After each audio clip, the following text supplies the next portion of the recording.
Thank you again for joining. We're talking today about these two ladies, Michelle Obama and Taylor Swift. The original purpose of this call is to talk about Michelle Obama and the incessant insistence of some Republicans that there's a secret plan to have Michelle Obama replace Joe Biden on the ticket. I can tell you it's not going to happen, but I can also tell you when people say that's not a real story, to me it is a real story because of the frequency of Republicans asking me and others about it and talking about it, and because of the implications, I think, of that. As for the Taylor Swift story, there's a little bit of truth to what some people are saying about that. But again, she seems to be living free, rent-free in the head of a lot of Republicans. And that's going to be our topic today. Basically, what is going on? Why is this such a persistent topic? And is it bad for Republicans that these are persistent topics? Are they making a mistake in talking about them? Is it meaningless? That's what we'll talk about. This Michelle Obama is going to be the Democratic nominee notion has been around for a longer than probably a lot of you think. I've spent a fair amount of time on it in the last couple weeks because I've been trying to figure out how to address it. I want to read to you something from January of 22, so more than 2 years ago. This is from the salon.com. You go ahead and put the quote up. This was an article that was written because Rick Scott, the senator from Florida, who was the head of the senatorial committee, was raising money off of the concept of scare emails saying Michelle Obama was going to run for president. And it was denied by various people. Some people tell me the reason why this is significant is because Michelle Obama has never denied it. Well, you can take that down. She doesn't really need to deny it. I've covered her since before Barack Obama was a senator, and I know a lot of people who know her quite well. This is someone who is less interested in running for public office than anyone I've ever met. And I don't just mean in terms of spouses of politicians or people around politics. She did an interview in 2018. She said, the reason why I don't want to run for president, first of all, you have to want the job. I've never had the passion for politics. Huge understatement. She's not going to run for president. I believe, and I'll say this in the most extreme way, that if her choice, and make no mistake, she doesn't want Donald Trump to be president, to say the least. If her choice was she has to be president or Donald Trump becomes president, even then I don't think she would do it. That's how adverse she is to this. So of all the people that Republicans could ponder and claim might run as some sort of replace Joe Biden scheme, she's literally the last person I would name. So again, the question is, why does this keep coming up? I want to start, we have a lot of great people here today to talk to us about this. I want to start with Newt Gingrich, who joins us regularly, and Mr. Speaker, very grateful to you for making time. And I want you to just give me sort of your overview notion of two questions together, and I almost never ask two-part questions. Why does this keep coming up, and do you believe it's possible? Well, I think it comes up because she's a national name. I suspect Rick Scott raised money off of her. If you need somebody who is instantly recognizable, who will scare conservatives, she's a very good fundraising choice. Okay, as a fundraising choice, but what about is this? Do you, in your mind, do you think this is something that could happen, or do you rule this out? Well, I mean, look, I'm a historian. I think anything could happen. I think, frankly, the Democrats would be better off to find a way to recruit Taylor Swift to run than to recruit Michelle. Why?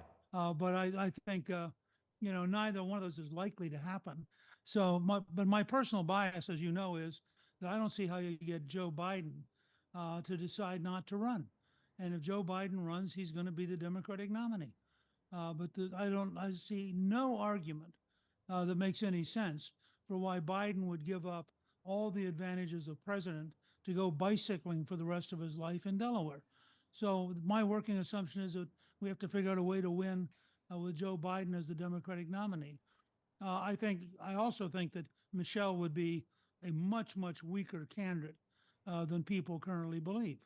But I don't think it'll happen. I think you're right. And frankly, she's pretty smart. I mean, they've had a good run. They have a good reputation. They have lots of money. Why would they risk getting back in what they know is a brutal, unbelievably bad business in terms of your reputation, particularly against Trump? Right. Who from the standpoint of being prepared to run a ruthless, negative, nasty campaign, I can't imagine why Michelle Obama would take her current reputation and want to put it through that kind of a meat grinder. How often do you hear from your fellow Republicans this notion that Michelle is going to replace Joe Biden? How often do you hear that? Well, I hear it largely from finance types who don't know anything about politics. Right. And I think it's one of their favorite fantasies.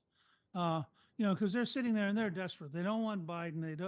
They're terrified of Trump. They have no good solutions. DeSantis collapsed. In their heart, they know Haley's not going to get there, and so they think, oh, well, there's got to be something. There's got to be something. I mean, I talk to the no labels guys, and they keep telling me, boy, when we name our person, it is just going to knock your socks off. You're going to be so amazed. I have no idea who that is. Right. Do the finance people like Michelle Obama, or they're just bored? I think the finance people think of her as a symbol that could somehow transcend, get us back to the glory days of Barack and transcend normal politics and be a magic person, because most of the finance people are in New York, and they think Vogue magazine matters. And they think if you get the cover of enough women's magazines, it must mean something. Is it bad for the Republican Party that there's all this chatter, Cindy Adams, lots of conservative publications, Joe Rogan, talking about Michelle Obama? Is that hurt Donald Trump's chances of being president, or it doesn't matter? I think it's just noise. There are a lot, as you know, because you're in the business, there are a lot of people who are out there who have to say something every day. And this is a reasonable thing for them to say for their base. And then their base can get all excited, run in circles, and send them $25. All right, I want to ask you one more question about Michelle Obama, and then I want to ask you about Taylor Swift, and then I want to open up the floor to questions for you before you need to go. You said you thought Michelle Obama would be a weak candidate, including compared to Joe Biden. Why do you think that's the case?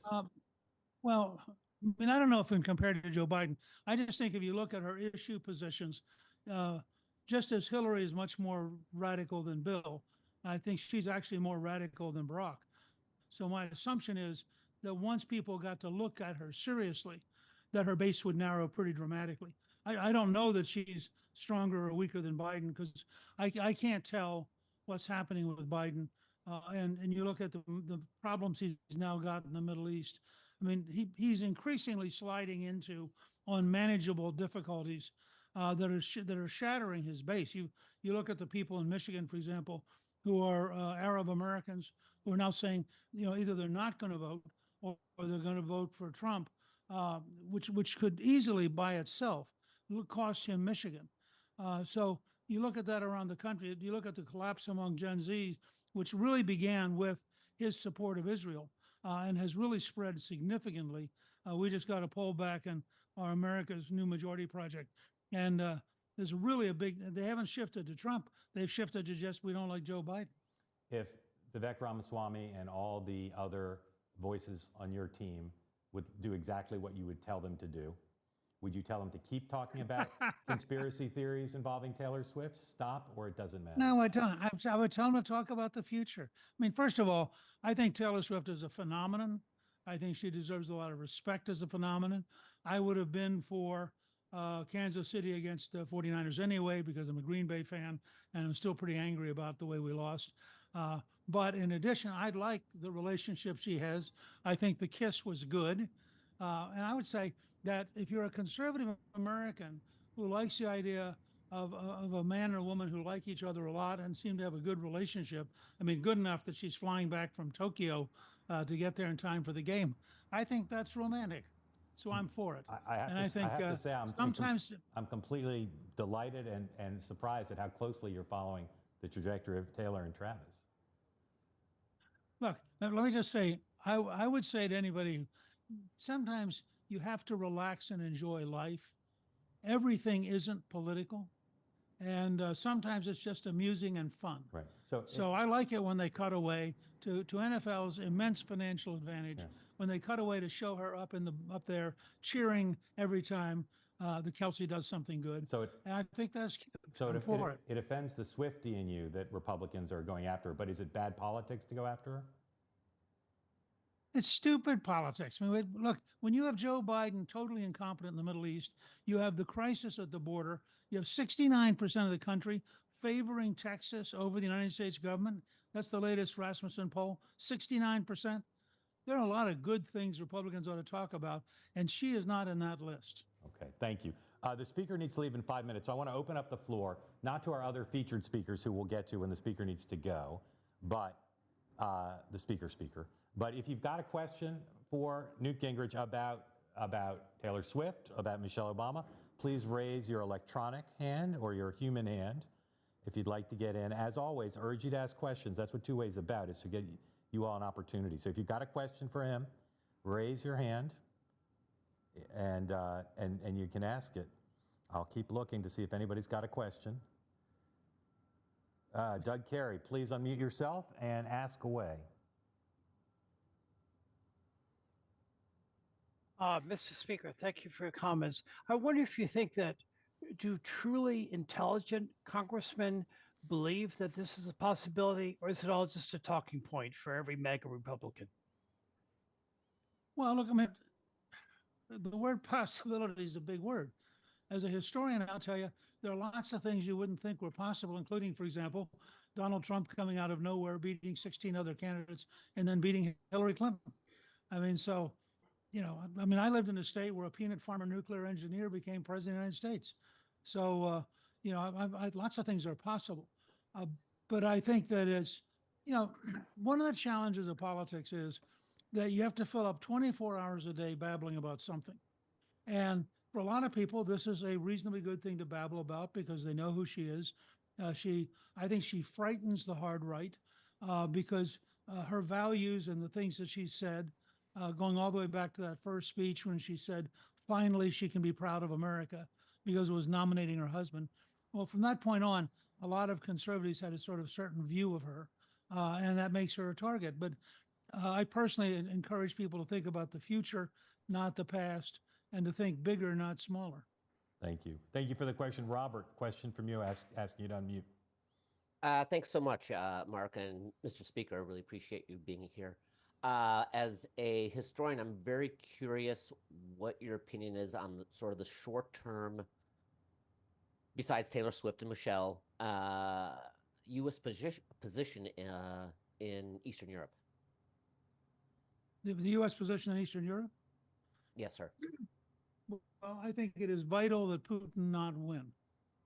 And I think that we have to do whatever it takes for Putin to not win. And I'm probably will shock some of you. I think it is absurd that Joe Biden doesn't cave on the border, accept a very, very strong bill, and force the Republicans to pass a combined Israel, Taiwan, Ukraine, and border bill. And the thing they're working on in the Senate is silly and won't go anywhere because it, you know, the idea that you're going to have X number of people cross the border non-legally before you get to any kind of decision, it's just not going to happen. I mean, and frankly, my experience is when a bill has to be negotiated in secret, that is a really bad sign because it means you can't, the minute you show it in public, it starts to fall apart. So, which is unfortunate. I would really like to see a very strong border bill. As I said, 69% of the country is now so mad, they're with Texas against the federal government.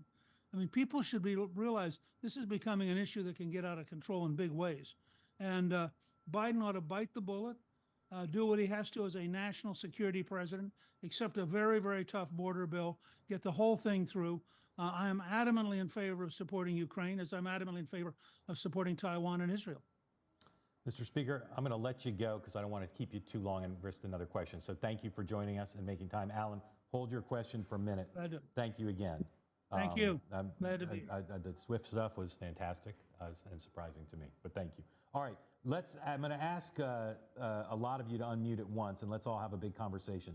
Alice Stewart, Greg Kelly, Fred Davis, Alex Castellanos, Noah Rothman, Dick Morris, Michael Smerconish. If all of you could unmute. And Michael, I want to start with you. Just back me up. Speaker Gingrich said he just heard this from, he just hears this from finance people. I'd love to know who you hear it from. My family. I'm here to learn because I'm a butter knife away from people who keep raising this with me, and I need to know from you and others why it's such a phenomenon. And by the way, I stopped one of my, I'll say, relatives dead in the tracks. They are not warm to the idea of Michelle running. So when it was raised to me, hey, what do you think of Michelle Obama? My deadpan response was to say, this is fabulous. We'll get Barack back in the White House. And that sort of floored them that would be my response.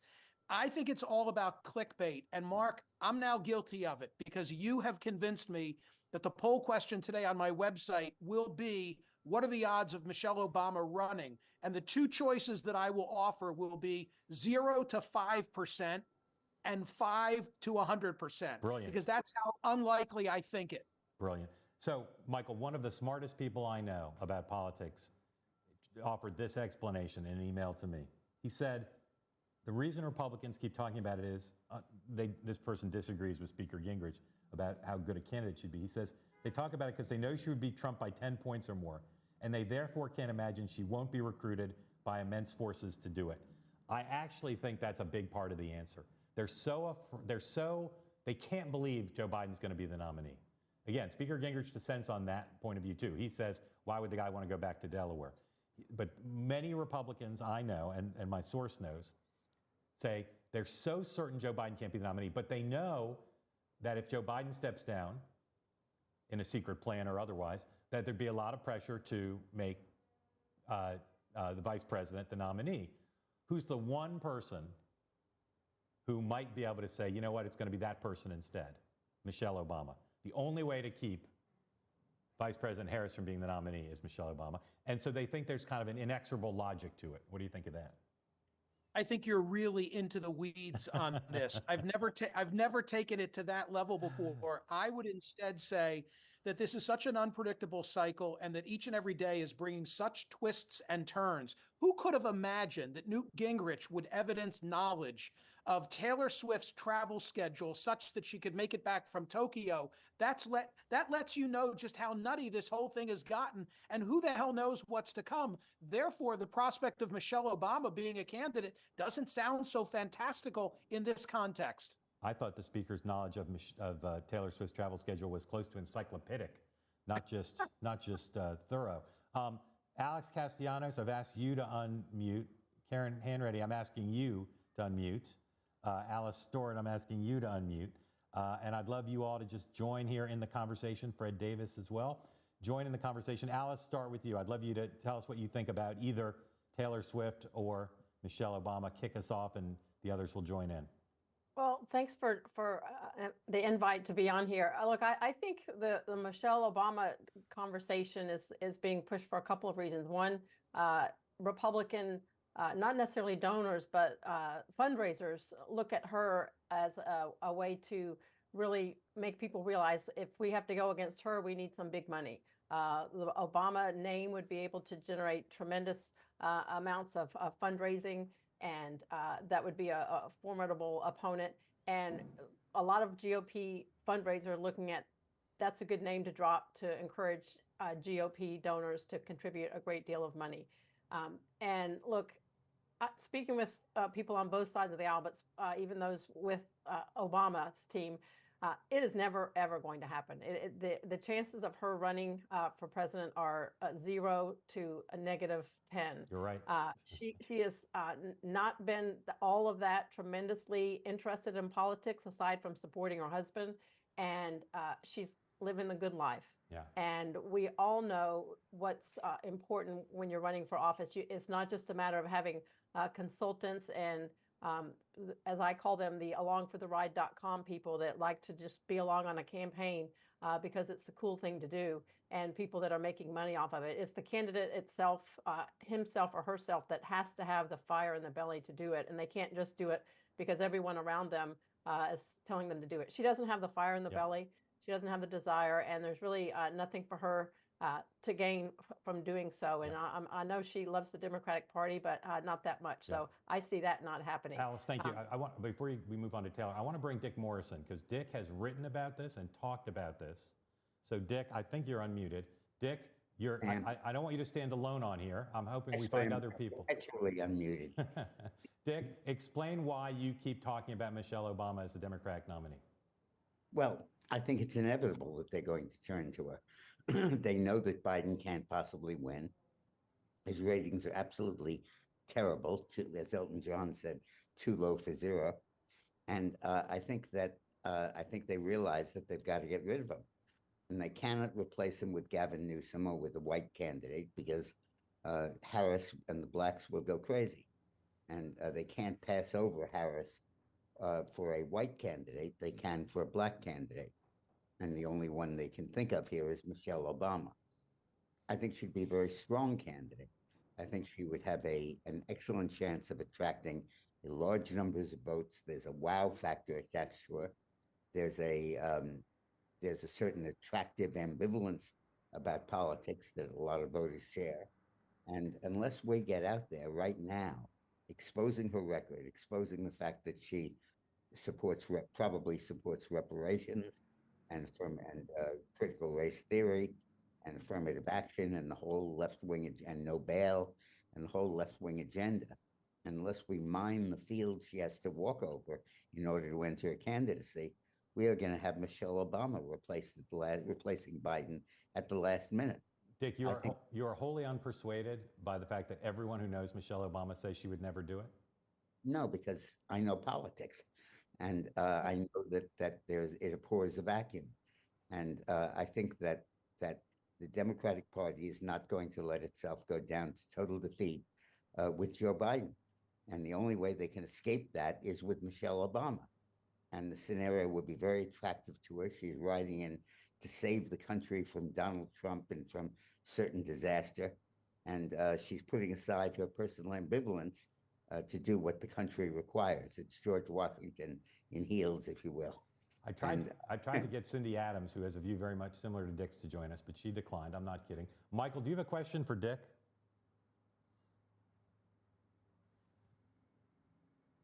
Sorry, go ahead and unmute. Sorry, are you putting it to me? Yeah, I just wonder if you want to ask Dick any questions. Yeah, I want to know if there's any reporting. I read the Cindy Adams accounts and this meeting that took place with quote unquote hedge fund manager.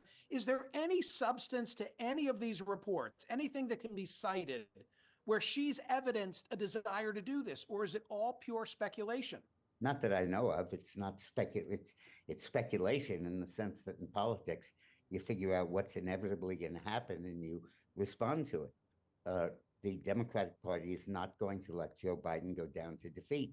He cannot turn this election around. Everybody knows it. And there's no white candidate they can put in without horribly splitting their base and losing the black vote, which they're losing anyway. They're losing a lot of it. And I think that when something makes such transparent sense as this, it ultimately will happen. And I think that Barack Obama is not going, and Michelle are both not going to sit back and let Donald Trump take the presidency.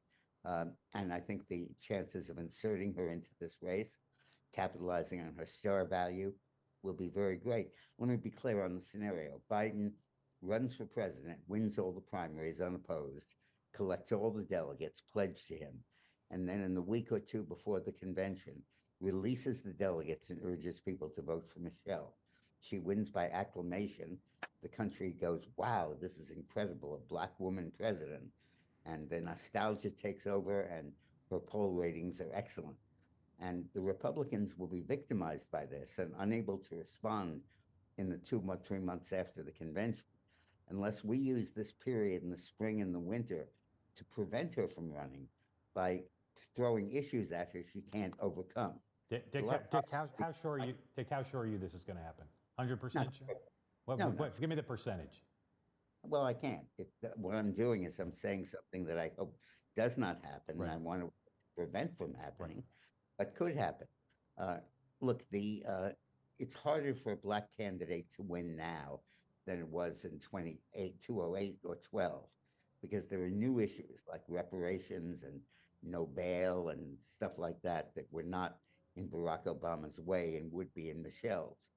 But unless we put them in the way, unless we mine the ground she has to walk over to get to a candidacy, we'll be confronted with this at the last minute. We won't be able to stop it. And we could stop Barack Obama. So Dick, if I can just summarize your position, and I want Fred Davis to come in.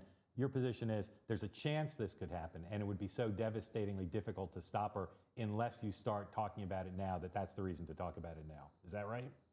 Well, I give it more than a chance. I'd say that when something makes inevitable political sense Yeah, and nothing else makes sense, you got to accord it much more than a slight chance. right. Fred Davis, how often have you heard about this? From what kind of people? And what's your general view of whether Republicans should be concerned about this or focus on Joe Biden? Well, I actually like Alice and Dick's points on it. Like everyone else on this call, I'm sure you hear it every day. I hear her name all the time. But I think back a few years and I heard Oprah Winfrey's name a lot. And I heard George Clooney's name a lot. And I almost put Taylor Swift in, she's not running for president, but in a similar, please help us kind of mode. I know several of the people on this call really, really well, and a couple of them have convinced me beyond a shadow of a doubt that there is no way that Michelle will run. Zero chance. There's zero chance. Zero chance. Zero And chance. you might be that person, Mark. And I've tried to convince you before this call. yes, you have. Yeah. And I'm a Mark fan, so I believe that. But boy, and I hear the discussions around the kitchen table that Dick's talking about between Michelle and Barack. And I mean, it makes the the exact scenario that Dick brought out makes the most perfect sense of anything in this crazy race that I've heard of. But I'm counting on the fact that you are right, Mark, that she will not have a prayer of doing that. And I love the idea. I think it was Alice's thought of him going back riding his bicycle in Delaware. I can't see him doing that either. Fred, just quickly on Taylor Swift, do you agree with Newt Gingrich that it's a mistake for Republicans to be spinning out these conspiracy theories about her being part of some effort to get Joe Biden elected through extraterrestrial means? Well, I think Vivek sort of started that from the best I can understand. And Vivek starts a lot of things like that. I don't think it's going to go anywhere. I think it's going to be a one-day story, when and if, which she probably will. She endorses Biden. Granted, she's much more popular now than she ever has been. I'm doing this call from Kansas, and I'm a huge Chiefs fan. So I appreciate all that. I appreciate the attention. I don't think at the end of the day, regardless of some poll I saw this morning that said 30% of the young people would vote for whomever Taylor told them to vote for. I'm not quaking in my boots over that. All right. Alex Castellanos, I'd love for you to talk about your general view of these two stories and whether these are good for Republicans, bad for Republicans, or just clean, harmless fun.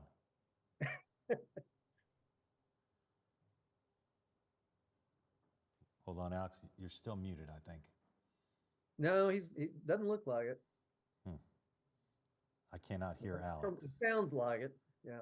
Alex, you are unmuted, but I can't hear you. Alex is going to work on that. No, still cannot hear you. Oh, all right. Is Greg Kelly here? He's supposed to be here, but I have not seen him. Greg. I am here. Greg, Hello, thank Mark. you for waiting. I'd love, again, your overview, your Michelle Obama, Taylor Swift overview. Is this all stupid, fun, dangerous? It's real. omniscient? I agree with Dick. I think you might be respectfully, Mark, a little bit too close to it regarding Michelle. Explain that. Explain that. Well, let me just go through overall where I am, because if you talk to her before, I mean, you run the risk of believing her. So for me, Air Force One will always be better than Gulfstream 5. Now, she may not like politics, but she likes power. And if you look at her background, I'm just seeing all of these kind of corollaries between what she's doing and what Barack Obama did. Barack Obama gave the keynote address in 2004. She gave the keynote address in 2020. Barack Obama started the Get Out the Vote movement or organization called Project Vote. She started When We All Vote. She's far more political than I think the participants have acknowledged. She grew up under, well, her dad was a Democrat precinct captain in Chicago.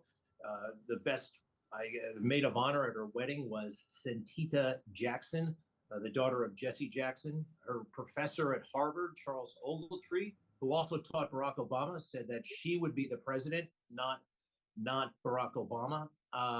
I see a real hunger, and we all know, maybe we do, maybe we don't, but we know billionaires. It looks like they're becoming billionaires. We also know that billionaires become bored with being billionaires, and they're drawn back into politics. I feel in my bones that it's going to happen, especially when you say that the Biden people feel that there would be an eruption if it was Kamala Harris was somehow passed over. I don't agree with that. I think people from all walks of life can see that Kamala Harris is just not cut out for the vice presidency or the presidency or really much of anything. I don't think there would be that uproar, but assuming that there would be, she is the obvious antidote. And I would take her denials with a big grain of All salt. right, Greg, how often do you hear people asking about this question? Well, I'm actually the one bringing it up most of the time. Yeah, all right. Right? So, But I will say this, Mark, if you don't mind. yeah, What the response is always, well, she doesn't want it. She doesn't want it. Nobody ever says she couldn't do it. And nobody ever points out that, well, she hasn't held elective office before. That's a valid point, but I don't think it matters anymore. Nobody voted for Barack Obama for anything he did in the state Senate or the United States Senate for that matter. It's all about story. One other thing, if I bet no one watched her documentary about herself becoming Michelle because it's unwatchable. But if you watch that documentary, she is focused on the trappings of power. And I think she wants it. It's a gut reaction, but I'm gonna stay with it. so Greg, just to ask you the question Michael Smerconish asked Dick Morris. Do you have any evidence of this? Do you have any reporting on it, or it's logical to you and in your bones, as you said? Well, like Newt Gingrich says, we have talk shows. We have to fill it with something, but it's not as ominous. I mean, I'm not doing it for fundraising purposes. There has been some speculation and a book, actually, Michelle Obama 2024 by a guy named Joel Gilbert. He also did a documentary to that effect. People are surprised when they hear about the politics, the political nature of her family, and they don't know about this When We All Vote movement. But no, I have not seen, are they hiring staff or anything like that? No. You're probably right, Mark, but I still feel, look, this can't go on. The media can only cover up for Joe Biden so much. So something's going to bust. Okay. Alex, I think your mic now works, and you are. Is it working? It is, sir. You are, Yeah. Greg, thank Do you. we have technology? We How do. about that? Alex, you are a longtime champion of your party and very wise when your party's off the track. So on these two issues of Taylor Swift and Michelle Obama, is your party off the tracks, or is it harmless, or what's your general view of both? Oh, I think it's fun to follow Dick Morris because I feel so normal and mainstream. This is what it takes to make me mainstream, I guess. I think that Brad Davis was right. These are both a little bit the same story in the sense that a party lives on the conspiratorial extreme and edge when it can't live in the middle. And that's where I think the Republican Party is to a great degree now. Why do 66% of the world's people say they're religious? We have to believe in things that will help us understand the world, make sense of it, give us some control of it. Republicans don't have a lot of ways right now, other than some conspiracy theories, I think, to feel that we're in control of a lot of things. So, is it fun? Not especially. Is it news media fodder? Maybe. I don't know why Michelle Obama would take a step down and to a lesser office than being global icon and world leader. And by the way, take a job that's like minimum wage compared to what she's doing now, and subject herself to, a race against a predatory apex predator like Donald Trump, when life is pretty darn good. She's tremendously influential and respected.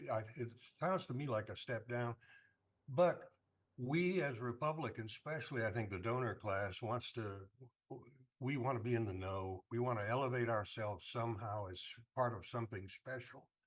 And when you can't achieve that with accomplishments, you kind of glom onto something. I heard some news you did not, but I don't think we ought to take it too seriously. Do you agree with Newt Gingrich that running down Taylor Swift is a bad idea for Republicans? Oh, gee, let's attack people that are popular. That reminds me of when Donald Trump was running and he actually told people not to vote. Don't vote by mail. Right. Generally, you want people to vote for you. All right. There's somebody on this call. Somebody on this call who made an ad attacking Britney Spears when she was popular. Is that a bad idea? I'll leave it to the Britney fans, but right now, Republicans have a chance now to be the counterculture, to actually be fun. Why? Because we're the outsiders, right? The woke establishment, the Washington establishment, the news media establishment, the money establishment, Wall Street and the donor class, cultural establishment, Hollywood. They run everything, right? From the Republican point of view, we're the outsiders, and you're seeing a little bit of a youthful outsider, the black vote beginning to look at Republicans. We have a chance to be the counterculture. If we can learn to have a little fun, if we can learn to just loosen up a little bit and enjoy the ride, because that's what characterizes outsiders, right? It's a joyous war against the old fuddy-duddy establishment, except we're the old fuddy-duddy establishment. And we could use a new generation of leadership that could have a little fun. I think, as Newt said, lighten up. Alex, thank you. I want to ask Noah Rothman a question, and then all you folks who have talked already, Dick and Alice and everybody else, I want you all to talk. I'm going to try to bring you all in back together for conversation, and then we're going to take everybody's questions from the community. Noah, do you think, despite my best efforts to kill these two things during this Zoom, that's been my goal, not so secret goal, do you think, Noah, that this will continue up through the convention? In other words, until Joe Biden gives his acceptance speech, do you imagine that this will be something Republicans continue to talk about? Well, among a certain type of Republican, sure. I hadn't put it together until the speaker said it that a lot of this is coming from finance types. That's my experience too. But unlike the speaker, these people are not Obama fans. They despise the former president, and they're Trump voters and Trump fans. But what they've been acclimated to, what they're conditioned to, is the idea that there are vast unseen forces arrayed against their interests that will intervene and thwart their interests in underhanded and sordid ways. Some of that is not completely invalid. Irrational paranoia fostered in part by the pandemic, when officials like Anthony Fauci were admittedly manipulating people with half-truths or even untruths. A lot of it is completely irrational and paranoid, like the 2020 election stuff, but all of it has been conditioned into them to a degree that they discount the logistical feat associated with unseating an incumbent president at the convention who, by all accounts, wants to run for re-election. It's like the D-Day invasion. Even hiding it is an enormous logistical undertaking that some reporter would pick up on. But all of that is wiped away. All of it is just cast out, because the thread is joined here by the assumption that, well, these forces are just simply too powerful. They'll figure it out one way or another. And frankly, I think it's something to do with the populist appeal of a message that says all that which is your due in life has been taken from you by forces omnipotent, hyper-competent, and yet ill-defined, that lends credence to that narrative. Okay. I was going to bring everybody back in, but I'm mindful of the clock, and we always start and end on time. So, Noah, thank you. Questions from the group. I see Jim has his hand up, so Jim, I'm going to go to you. You can throw it to anybody in particular, to Greg or Dick or Alice, or you can throw it up to the group. And again, Fred, Dick, Alice, Alex, others, please jump in. Don't wait to be called on to respond. Let's just see if we can use the technology here to have a free-flowing conversation. So, Jim, question or comment about either topic? Yeah, I've listened to this Zoom here for 35, almost 40 minutes, and it's quite interesting that all of the viewpoints, with the exception of Alice's, have been from white males. And in talking about Michelle Obama, I think this is also a part of this scare tactic. White males, in my opinion, are not ready for a woman, and especially a woman of color. You look what's happening with Nikki Haley. Now, I'm not a fan of Nikki Haley. I think she talks out of both sides of her mouth. But the general populace, or as it appears, most of the electorate that you hear from in polls would support a man, a pathological liar, a sex abuser, a rapist, a person who's been indicted, impeached, over a competent female. And I think it's quite interesting, again, every comment with the exception of mine, analysis, have been from all of you white males that are on this call. Yep, Jim, thank you. Yep, really appreciate the point. And just to be clear, huge goal of our enterprise here is to look like America and to have this be as diverse as possible in every respect. And we're working on that, but we're currently falling short. And I know that, and we all know that, and we're working on it. Jim, thank you. Alice, I'd love for you to respond to that. Look, I think, with regard to whether it's the Republican Party or Democrats or all of Americans ready for a African American female president, I think we are to that point. I think with the right person, the right issues and the right policies, I think that could very well happen. I feel like we made tremendous strides. I think with Hillary Clinton being the nominee for the Democrats goes to show that it's not just a matter of gender identity politics. It's who has the right policies and connects with the people.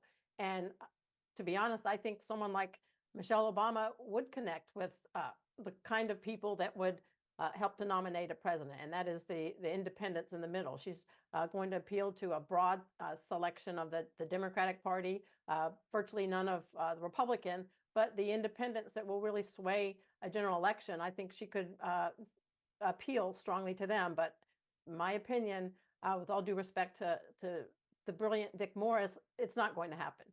The only thing that would make that entertaining and fun to watch would be Fred Davis to dust off the Schwarzenegger band and get them to run on the Republican side. But I don't see that happening. If I can just quickly weigh in on the Taylor Swift thing, I think Republicans going after her is idiotic. It's stupid. I'm not a Swiftie. I've never been to her concert. Know a few of her songs. But I think what she represents is a strong, successful female that is putting her heart out there. She took a no-name football player that no one has ever heard of and put him on the map. Now people are talking about this guy named Travis Kelce that no one's ever heard of. That's a joke, obviously. But look, I think that the fact that she's, living her best life and loving her best boyfriend, I think is great. And for Republicans to try to find some kind of conspiracy theory and talk about how this was all staged to generate support for Joe Biden. I think she's a smart enough business person not to wade too far into the endorsement lane of politics. I think where she and Michelle can both do a lot of help for Democrats and hurt Republicans is to just simply encourage people to get out and vote.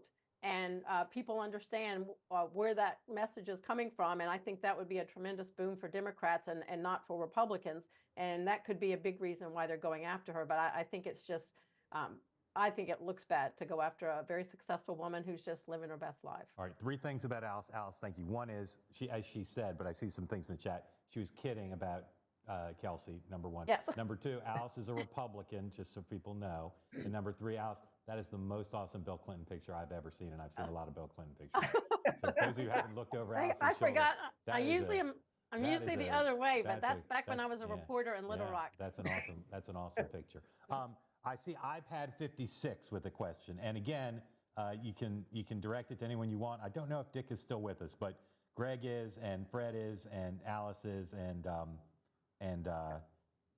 Alex is. So go ahead and ask your question and direct it to anybody you want or to the group. Well, it's to the group. If we agree that Michelle Obama is not going to run, are we then, and the vast majority of the country doesn't want either Biden or Trump, is it now a hold your nose election again? That is a great question. Let's ask the group. Anybody who's one of our featured speakers, anybody want to take that? Otherwise, I'm going to call on one of you. Yeah, there's rarely been a candidate for president with the kind of enormous, intense, widespread, and unshakable support from about 45% of the vote that Donald Trump has. And that's not holding your nose. By the way, I don't think that Taylor Swift should be Swift voted. That's good, Dick. We're going to use that all day. Anybody else want to weigh in? If not, another question. Raise your hand if you've got a question for the group or want to make a comment. I've got some more questions, but I want to let other folks in. So raise your hand if you've got a question. I'm looking now to see. William Cole, please. Hold on. Go ahead. You should be able to unmute now. There you Yes, just one moment. I noticed that Ms. Stewart and and Speaker Gingrich raised a reason that people are going after this Michelle fantasy and this Taylor Swift conspiracy theory. They both mentioned the word stupidity. I'm just wondering how this huge group of smart people regard stupidity as a force in this election and in this season. That's a great question. Noah, you're a student of stupidity. That's an interesting I didn't say introduction. you were True an enough. example. I said you were a student. Fair enough. And I appreciate it. But one thing, actually, Mark, you said earlier is you can't really discount boredom as a feature of a lot of the conversation around Michelle Obama, is just a desire to introduce some spontaneity, some unknown variable into basically a repeat of the 2020 contest.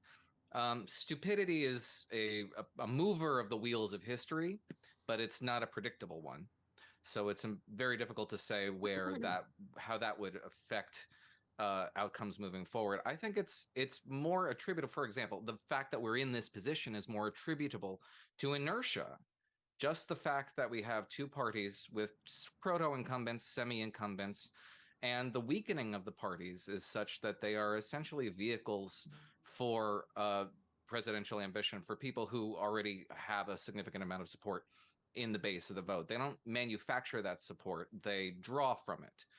Which is part of the reason why the Michelle Obama fantasy is, in my view, difficult to imagine realizing, because the parties are just not strong enough to execute the kind of coup that would need to occur in order to usher Joe Biden off the stage, who, by all accounts, is unwilling to usher himself off that stage. Right. Parties are too weak for that sort of thing. So you could just attribute it more to weakness and inertia than foolishness. Alice is busy defending herself in the chat, so I'll say again, she was kidding. Alice has the good taste and judgment to be a football fan, bad taste to not be a Taylor Swift fan, but can't have everything. So Alice, again, she was kidding.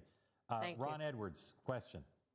Yeah, I'm wondering, can you hear me? Yes. I'm wondering if you are looking at a Michelle running, would she have Kamala as a vice president? And we have a difficult time with a woman, we have a difficult time with minority. How would it even be possible to have two minority women on the ticket? All right, that question is laced with mischief. Greg Kelly, what would your ratings be like? Thank you, Ron. What would your ratings be like if there was a Michelle Obama, Kamala Harris ticket? How would that do for you? Well, I'd be happy for that ticket. Greg? No, is Greg muted? Greg, you are muted. No, Greg, are you able to unmute yourself? You should be able to.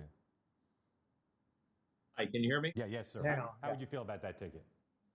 Well, because they're no, I guess I have to go back to something that James said, because this is happening, and you're wonderful to host us, Mark, but nobody wants to feel judged by things they can't control. I don't like to judge anybody on things they can't control. I don't think they should, and I don't think I should, and I don't think Michelle Obama should, or Kamala Harris, or Donald Trump. And we can't control our race, our gender. We can't control those things. And to be singled out because of those things that we can't control doesn't feel good. And a lot more people are feeling that now than ever before. And perhaps we're all learning, but I just wanted to point that out. I do not think that such a pairing obviously is going to happen, but if it did, it would be a very bad pairing. They both are incredibly deficient as far as the credentials and ability for the positions, one that she already holds, the vice president, and for Michelle Obama, for anything. And I think I mentioned, never having held elective office, and never having had a job that I can really determine until I perhaps at a hospital about 20 years ago. And ever since, writing bad books and producing bad movies. So there would be a lot to pick apart there that has very little to do with gender or race. However, I would be one to point out that gender and race are why those women are considered viable at all. Okay, Greg, thank you. Is Dick still here? Dick, I've got a question for you if you're still here. I vowed that I would not indulge this notion of Michelle Obama running, but the question makes me want to ask you, if Michelle Obama ran, who would be her best running mate? I don't think you'd say Kamala Harris, but... No, God, I don't know who would. You don't know? Not black and not female, and is an establishment Democrat. But look, first of all, Greg is inaccurate. You can change your gender. A lot of people do. I've never actually entertained the idea of gender change as a step to prepare for a candidacy announcement, but in the future it probably will be. It works in sports. Does work in sports. All right. Again, if you've got a question, please raise your hand. If you've got a question, raise your hand.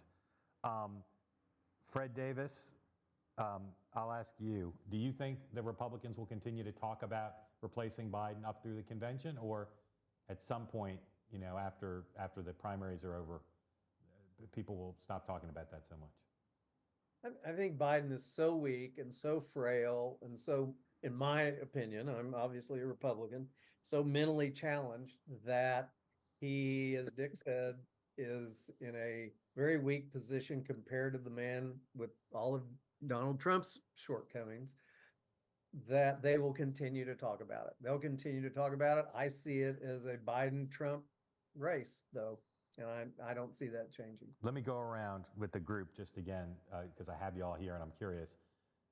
Just tell me, if it's Biden, Trump, and there's no major other candidate on the ballot, who do you make the favorite right now, Fred? Oh, I favor Trump. Not who you want, but who you think will win. No, I think Trump will Yep. win only because of the disaster in Middle Yep. East. Alice? I don't see it getting better. I have to begrudgingly say Biden simply because I think with all of the legal issues that Trump is facing between now and November, independents are going to sour. And I think the Democrats are really, really going to work hard to get out the vote. All right, Alex? Maybe Alex is not there. Dick, who's the favorite right now? Oh, Trump, far ahead. Okay. And his legal troubles haven't bothered him yet. They've empowered him and will continue to. Okay. Alex? I think Trump can beat Biden, and I would favor him. I also think Trump can beat Trump, and I would favor him. Okay. So I think this is about as close to a jump ball as we're ever going to see. Yeah. Okay. Greg Brown, question from you. Yeah, thank you, Mark, and thanks everybody. This is phenomenal. I disagree with Jim Mendenhall, who suggested that Republicans aren't ready to vote for a person or woman of color. Speaking personally, I'm certainly ready for it. And wondering along those lines, does anybody not believe that Trump is going to select a person of color, man or female, as a vice president? And doesn't that therefore make that person a strong presidential candidate 4 years down the road? Well, I'm on the record as saying he's going to pick Katie Britt of Alabama, who's white and has lots of strengths. And I do agree with you. Whoever Trump picks, if he wins, is going to be in a pretty good position for 2028. Who would you recommend he pick, besides Tim Scott, who falls in that category, who might be picked?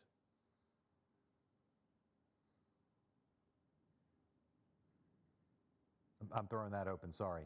Fred, Alex, Dick, Alice, anybody come to your mind if Donald Trump wants a candidate of color besides Tim Scott? Is there anybody out there you see?